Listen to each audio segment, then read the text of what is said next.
Жыгылган күрөшкө тойбойт болуп эле баркы утулуп калган немелер НПОлорго кошулуп, мына Кыргыздын эми неге НПОлорго мындай суроо бергим келет да. НПОлор неге мына Кыргыздын баалуулуктарына мындай эметпейт да? Басым жасабайт, Басым жасабайт. Мисалы үчүн элечек, мына ошол эле мына эжебиз кийип турат элечек, мына калпак ушуларга басым жасабайт. Биз деле мисалы үчүн батыштын немелерине каршы эмеспиз. Мына мен деле кийип турам, мына Жома бул испанский бренд, Adidas германский бренд дегенде, мына UFC бул американский.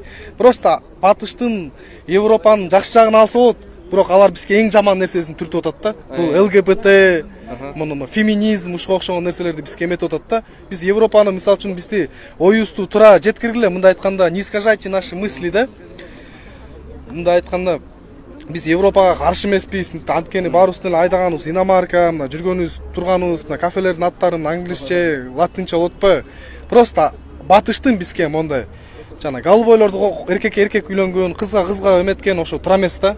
Эгер ошончо эле мындай күйгөн болсоңор, анда жакшы жагынан да. Кыргыздын мына баалуулуктарын көтөргүлө да. Мисалы үчүн мына кече жакында мына карындашыбыздын мына хижапчан кийгизбей койду да. Биз демократия дейбиз. Мына демократия деген бул адам өз каалаганын кийет, каалагандай жүрөт деген да, мындайчы. Неге ошого мындай эметпейт да, мына чыгып мына ошонун правасын защищать этпейт мындай айткандачы. Өзлөрүнө эле анткени булар грант алат.